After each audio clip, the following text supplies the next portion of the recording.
Hello dear student, right. तो FC के जो फोर्थ मॉड्यूल अपन ने देखा है, राइट। तो अभी अपन को मॉड्यूल फर्स्ट देखने का। तो मॉड्यूल फर्स्ट में 4 टॉपिक है। राइट ऑफ कंज्यूमर है, राइट टू इंफॉर्मेशन है, पब्लिक इंटरेस्ट लिटिगेशन है और सिटीजन चार्टर है। तो ये 4 टॉपिक अपने को क्या करना है, स्टडी करना है, राइट। तो सबसे पहले अपन क्या करेंगे, कंज्यूमर पढ़ेंगे, राइट। तो सबसे पहले क्या करना पड़ेगा, तो कंज्यूमर में क्या करना पड़ेगा अपने को, तो कंज्यूमर प्रोटेक्शन एक्ट। तो इसमें क्या लिखने का, सबसे पहले क्या है, consumer protection act was pass in 1986। कभी पास हुआ था, 1986। इसका मेन एम क्या था, कस्टमर को प्रोटेक्ट करना है। किससे प्रोटेक्ट करना है, जो कस्टमर को एक्सप्लॉइट कर रहे हैं ना, जो सेलर कस्टमर को नुकसान पहुंचा रहे हैं, उनसे कस्टमर को बचाना है। तो ये एक्ट पास किया था 1986 में, किसकी सेफ्टी के लिए, कस्टमर के लिए, राइट। अभी कंज्यूमर प्रोटेक्शन एक्ट तो कैसे लिखने का है, ये आंसर तुम लोग को ना बिजनेस लॉ से पढ़ना है, ठीक है। बिजनेस लॉ में ना आपको 4th चैप्टर रहेगा, ठीक है, वहाँ से तुमको स्टडी करना है, क्योंकि जो उधर का 4th चैप्टर है ना पूरा वही है। तो स्टार्ट करता हूँ, ठीक है। तो सबसे पहले क्या लिखने का, कंज्यूमर प्रोटेक्शन एक्ट 1986 में ये एक्ट पास हुआ था, फिर 2019 में उसको अमेंड किया, चेंज किया, राइट। तो सबसे पहले आपको सिर्फ इसमें कंज्यूमर राइट्स लिखने के हैं। तो जो कंज्यूमर राइट तुमने 12th स्टैंडर्ड में पढ़ा है, तो ऐसे कस्टमर की राइट्स क्या है जो कस्टमर को मिला है। तो कस्टमर की राइट पे आता है right to choose, right to heard, right to seek redress, right to safety. तो ये सब कंज्यूमर की राइट्स है जो गवर्नमेंट से मिला, मतलब कस्टमर का जान माल का नुकसान नहीं होना चाहिए, वो अपने मनपसंद का चीज़ खरीद सकता है। राइट टू इन्फॉर्म, मतलब उसको इन्फॉर्मेशन मिलना चाहिए। तो कंज्यूमर राइट्स के बारे में तुमको आधा पेज लिखना है, राइट।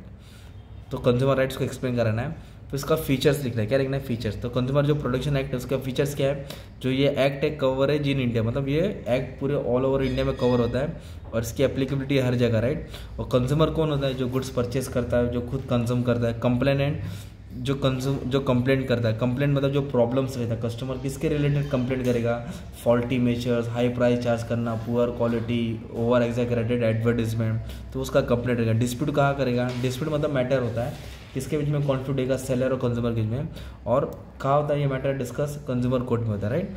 तो ये फीचर्स को थोड़ा तुमको लिखना पड़ेगा। फिर इसके बाद और क्या एक्सप्लेन कराना पड़ेगा, कंज्यूमर रिड्रेसल एजेंसी।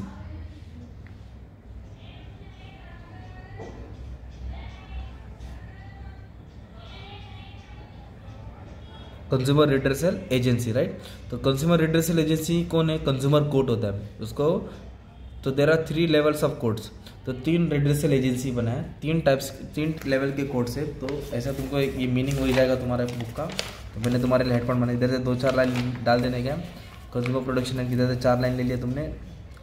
और वॉयलेशन मतलब कस्टमर के साथ क्या गलत हो रहा है। तो वॉयलेशन मतलब जिसमें कस्टमर कंप्लेंट करता है, किसके रिलेटेड, उसके साथ क्या होता है, जो भी सर्विस लेता है, जो भी वो चीज़ खरीदता है उसके साथ गलत होता है, गारंटी वारंटी मिलता है, हैज़ार्डस होता है, डेंजरस होता है लाइफ के लिए, और मतलब ओवर एग्जैगरेटेड प्रैक्टिस होती है, और रॉन्ग प्रैक्टिस करते हैं सेलर, मतलब जानबूझ के एक्स्ट्रा प्रॉफिट के लिए गुड्स को हाई प्राइस में क्या करते हैं लोग, सेल करते हैं। तो इस तरह कस्टमर को एक्सप्लॉइट किया जाता है। तो ये कस्टमर का क्या हो जाएगा, कंप्लेंट हो जाएगा।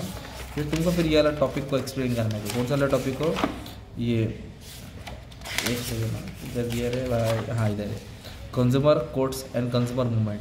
तो कंज्यूमर 1986 में 3 कोड बनाए थे, district court, state court, national court. ये भी 12th में पढ़े। इसको 3 टायर मशीनरी बोला जाता है, जहाँ कस्टमर का ग्रीवियंस, कस्टमर के प्रॉब्लम, कंज्यूमर के प्रॉब्लम क्या होते हैं, सॉल्व होते हैं, राइट। तो there are 3 types, 3 level of court, district court, state commission, national commission. तो मैंने ये वाला आंसर है ना, बिजनेस लॉ है ना तुम्हारा, बिजनेस लॉ, उसका चैप्टर 4th कंज्यूमर है। तो मैंने वहाँ एक्सप्लेन करा दिया, उसके हेड पॉइंट्स पूरा है। तो आपको वो वाला आंसर उठा के यहाँ डालना है, तो यहाँ से नहीं पढ़ना है। तो जो एफसी का कंज्यूमर वाला चैप्टर है ना, वो तुमको बिजनेस लॉ से पढ़ के उठा के डाल देना है, ठीक है। तभी भी मैं शॉर्ट में एक्सप्लेन करा देता हूँ। चलो आ जाओ।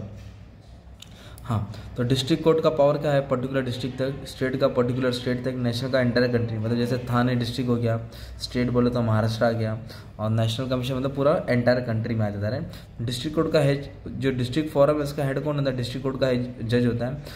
स्टेट कमीशन होता है जो, उसको कौन संभालता है, हाई कोर्ट का जज। और जो नेशनल कमीशन होता है उसको कौन संभालता है, सुप्रीम कोर्ट का जज, राइट। और डिस्ट्रिक्ट फोरम में जो भी कंप्लेंट सॉल्व लेके जाते हैं हम लोग, अगर उधर का हम लोग को डिसीजन सेटिस्फाई नहीं हुआ तो हम लोग कहाँ अपील करेंगे, स्टेट कमीशन में। हमने जो भी फैसला स्टेट कमीशन में रखा वहाँ से सेटिस्फाई नहीं होंगे तो कहाँ अपील करेंगे, नेशनल कमीशन में। तो नेशनल कमीशन में भी अगर तुमको सेटिस्फेक्शन नहीं मिला तो अपन 30 दिन के अंदर सुप्रीम कोर्ट में अपील कर सकते हैं, राइट। और ये तीनों का 10 ईयर 5 ईयर है, मतलब सब 5 साल के लिए बनते हैं। जो डिस्ट्रिक्ट फोरम है वो 65 की एज पे क्या होगा, जज रिटायर हो जाएगा, उसका टेन्योर 5 साल है, पर रिटायर कब होगा 65। और ये can hold the office for the period of 5 year पर एट द एज ऑफ 67। और नेशनल कमीशन 70 साल, 5 साल तक होल्ड कर सकता है, 70 साल पे वो रिटायर हो जाएगा, राइट। तो इसकी कमीशन हो गया। और डिस्ट्रिक्ट फोरम और स्टेट कमीशन को सैलरी स्टेट गवर्नमेंट देता है, और नेशनल कमीशन को सैलरी कौन देता है, सेंट्रल गवर्नमेंट। तो ये सब तुमको टॉपिक डिस्कस करके तुमको नोट्स में अपने लिख देने हैं, राइट। तो कस्टमर को सुधारने के लिए अलग अलग एक्ट बना था, ताकि और बहुत सारे लोगों ने इनिशिएटिव दिखा देता कि कस्टमर को नुकसान हो। जैसे कि एक पॉइंट दिया है 1966 में क्या हुआ था, consumer guidance society of India was establish हुआ था मुंबई में। क्यों, मेन ऑब्जेक्टिव क्या था, to protect rights against the rising price. हर बार प्राइस बढ़ता है, कीमत बढ़ती है, तो उसके थ्रू कस्टमर को बचाने के लिए बनाया था, राइट। तो concept of fair business practice was form by leading industries JRD Tata, Ratan Tata. उसने क्या किया था, ये जमशेद ये प्रैक्टिस चालू किया था ताकि कस्टमर को नुकसान ना हो। तो ये सब इन्फॉर्मेशन तुमको ये आंसर में डालने का, राइट। तो ये फर्स्ट टॉपिक का आंसर था, ठीक है।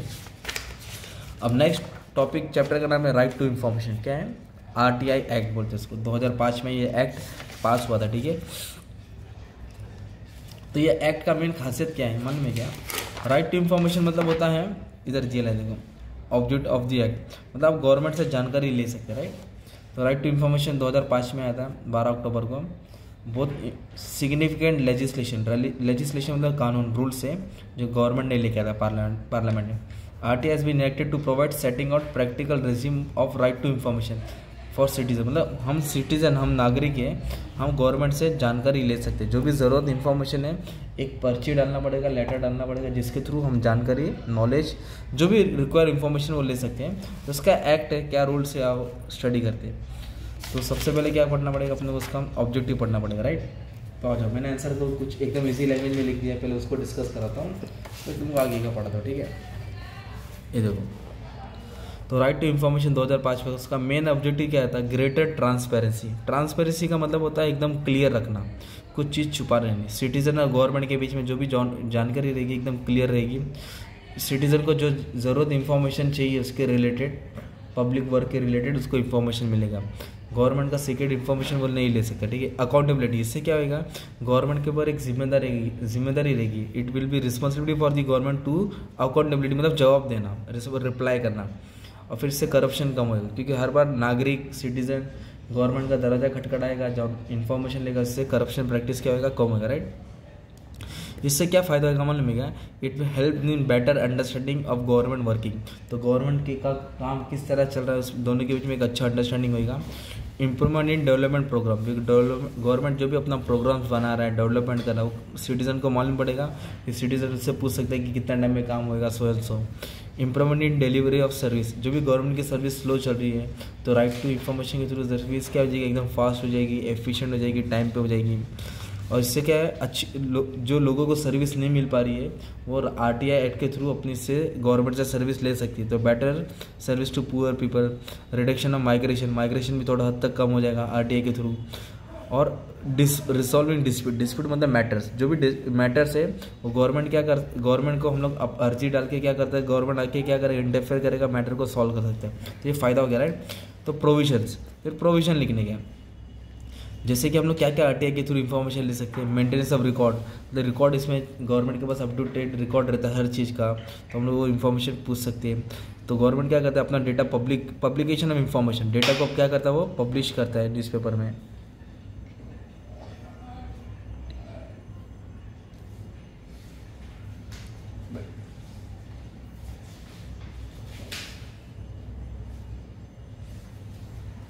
ओके, उसके बाद क्या दिया मालूम है, maintenance of record, publication information, एक ऑफिसर तैनात रखेला जो RTI के थ्रू पब्लिक जो भी इन्फॉर्मेशन लेना चाहती है वो गाइड करेगा। रिक्वेस्ट फॉर इन्फॉर्मेशन, हम लोग रिक्वेस्ट मतलब डायरेक्ट इन्फॉर्मेशन नहीं ले सकते, इसलिए आपको लेटर लिखना पड़ता है, इसके लिए एक स्टैम्प डालना पड़ता है, फिर अपना लेटर जाएगा उनके पास, फिर उसके थ्रू अपने को इन्फॉर्मेशन मिलेगा। Request for information that can be given. तो अभी अपने इसमें क्या लिखने का, ये सब समझाने के बाद ना अपने को एक 2-3 सक्सेस स्टोरी भी समझा देने का है। सक्सेस स्टोरी भी अपने को समझाना, तब जाके अपना आंसर अच्छे से करेगा। जैसे कि एक सक्सेस स्टोरी इधर दिया है, तो ये ऑब्जेक्ट्स पढ़ लिया तुमने, राइट। तो इसमें राइट टू इन्फॉर्मेशन मीन्स क्या है, right to information accessible under act, मतलब हम जानकारी ले सकते हैं। Inspection of work, documents records के थ्रू, नोट्स के थ्रू, सर्टिफाइड कॉपी मिलेगा, सैंपल के थ्रू मटेरियल, इस तरह डिस्क में, फ्लॉपी, टेप्स, वीडियो में, कैसेट में हम लोग इन्फॉर्मेशन क्या कर सकते हैं, गवर्नमेंट से अप्लाई कर सकते हैं, राइट। तो इसमें आपको सक्सेस स्टोरी डालने का, क्या डालने का, सक्सेस। तो सक्सेस स्टोरी किसका, सबसे पहले क्या दिया इधर, इन 2006 70 ईयर मतलब 70 साल का ओल्ड रिक्शा पुलर, जो रिक्शा चलाने वाला रहता है गांव में, फ्रॉम बिहार, उसने क्या किया था, एक आरटीआई डाला था, application with the help of local NGO के थ्रू आरटीआई फाइल किया था। He wanted information connected to इस एप्लीकेशन अंडर इंदिरा आवास योजना, एक नेशनल हाउसिंग स्कीम के थ्रू उसने क्या किया था, एप्लीकेशन डाला था, उस स्कीम के थ्रू उसको बेनिफिट मिलने वाला था, उसको पैसा मिलने वाला था, पर उसको पैसा नहीं मिल रहा था। तो उसने क्या किया, एप्लीकेशन डाला। तो जो ब्लॉक डेवलपमेंट ऑफिसर, उसको बीडीओ बोलते हैं, राइट। तो इसने क्या किया, एप्लीकेशन रिसीव किया, वो अंकल का, बूढ़े अंकल का, और एप्लीकेशन पढ़ने के बाद फिर जो भी उसको पैसा पेंडिंग था, वो 15,000 का चेक उनको क्या किया, फर्स्ट इंस्टॉलमेंट इंदिरा आवास योजना के थ्रू उसको मिल गया। तो कैसे हम लोग ने अर्जी डाला, तो गवर्नमेंट ऑफिसर जो अच्छे रहते हैं वो देखते हैं क्या प्रॉब्लम है, वो प्रॉब्लम का सोल्यूशन देते हैं। जैसे बहुत सारे सक्सेस स्टोरी अब रीड करके एक दो स्टोरी डाल देने का, राइट। तो इस तरह तुम्हारा right to information answer cover हो जाएगा, ठीक है। थोड़ा क्रिटिकल टॉपिक है, लॉ और सब रिलेटेड है, थोड़ा ध्यान देके तुमको याद करके लिखना पड़ेगा। एटलीस्ट 2 पेज तो लिखते हो, मार्क्स मिल जाएगा 2-2.5 पेज। अभी नेक्स्ट टॉपिक क्या है, पब्लिक इंटरेस्ट लिटिगेशन। तो पब्लिक इंटरेस्ट लिटिगेशन को PIL बोलते हैं, एक टूल है ये। मतलब क्या है मालूम है क्या, हम लोग क्या आवाज़ उठा सकते हैं, कहीं भी गलत हो रहा है समाज में, जिसके साथ उसको कुछ नॉलेज नहीं है लॉ के रिलेटेड, कैसे केस फाइल करने का, तो हम उसके बिहाफ में क्या करते हैं, उसके लिए केस लड़ सकते हैं, मतलब उसके लिए केस ले लेंगे, उसके बिहाफ में हम क्या करेंगे, आवाज़ उठाएंगे, उसको बोलते हैं पब्लिक इंटरेस्ट लिटिगेशन।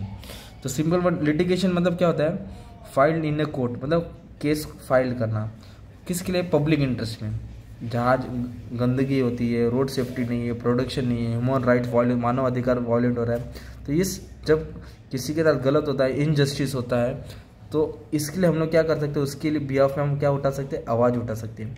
तो क्या ये पब्लिक इंटरेस्ट क्या है, एक्सप्रेशन ऑफ पब्लिक इंटरेस्ट मतलब जो पब्लिक का मुद्दा, जो प्रॉब्लम है उसके लिए, इन जनरल पब्लिक या कम्युनिटी एट लार्ज, जब बहुत सारे लोगों को नुकसान हो रहा है, तब हम क्या करेंगे, आवाज़ उठाएंगे। The all litigation means legal action उठाएंगे, इंक्लूडिंग ऑल लीगल प्रोसीडिंग, मतलब लीगल कानून के थ्रू उसके ऊपर क्या करेंगे, एक्शन लेंगे, कोई भी हो रहा है। तो क्या लीगल मेजर्स हैं, इधर एकदम समझा लेते हो। तो PIL हम कब फाइल कर सकते हैं, जब वायलेशन ऑफ ह्यूमन राइट्स, किसी गरीब के साथ अत्याचार हो रहा है, औरत जात के साथ, बच्चे लोग के साथ, तब हम लोग क्या करेंगे, वायलेशन उठाएंगे। Compare municipal authority to perform public duty, जो म्यूनिसिपल ऑफिसर्स अपनी ड्यूटी बराबर नहीं निभाते हैं, उनके खिलाफ हम लोग क्या उठा सकते हैं, एक्शन उठा सकते हैं, राइट। PIL फाइल कर सकते हैं। और क्या दिया है, कंडक्ट ऑफ गवर्नमेंट पॉलिसी, जो गवर्नमेंट ने रूल्स एंड रेगुलेशन बना वो खुद नहीं फॉलो करती, तब हम गवर्नमेंट के खिलाफ PIL फाइल करेंगे। वायलेशन ऑफ रिलीजियस राइट, जो धार्मिक राइट्स है, फंडामेंटल राइट वायलेट्स हो रहा है, तब हम कर सकते हैं। हैरेसमेंट ऑफ टॉर्चर हो रहा है किसी के साथ, छोटी जात के साथ, तो हम उनके साथ आवाज़ उठा सकते हैं, उनके लिए जो कर रहे हैं उसके खिलाफ, राइट। गंदगी हो रहा है, डिस्टर्बेंस हो रहा है, ड्रग्स, फूड एडिक्शन मिलावट, तब उठा सकते हैं। जंगल काटा जा रहा है, वाइल्ड लाइफ डिस्ट्रॉय हो रहा है, तब हम लोग आवाज़ उठा सकते हैं। बॉन्डेड लेबर, जबरदस्ती काम कराना, मतलब जैसे कि कोई लाउड म्यूजिक प्ले कर रहा है 10 बजे के बाद, तो हम आवाज़ उठा सकते हैं। मैटर ऑफ नेग्लेक्टेड चिल्ड्रन, बच्चे लोग पे ध्यान नहीं हो रहा है, राइट मतलब दंगा हो रहा है, सेक्सुअल हैरेसमेंट हो रहा है, रोड बराबर मेंटेन नहीं कर रहा है, production of public play, garden playground की जगह पे बिल्डिंग बन रहा है, तो इस चीज़ पे हम लोग का फाइल कर सकते हैं, PIL फाइल कर सकते हैं।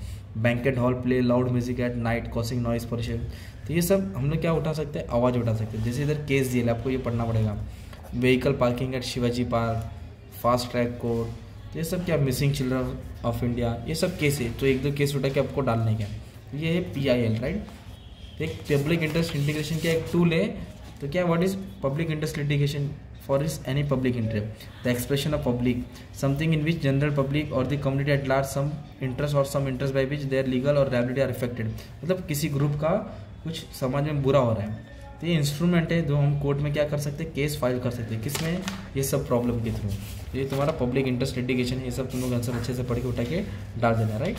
ये तुम्हारे लिए 3 टॉपिक कवर किया मैंने, जो इंडियन चार्टर है वो हम लोग बाद में पढ़ेंगे, तो तुम्हारे लिए 3 आंसर है, मतलब एग्जाम में 2 आएगा, 1 लिखने का। तो कंज्यूमर राइट टू इन्फॉर्मेशन और पब्लिक इंटरेस्ट लिटिगेशन, ठीक है। Thank you very much.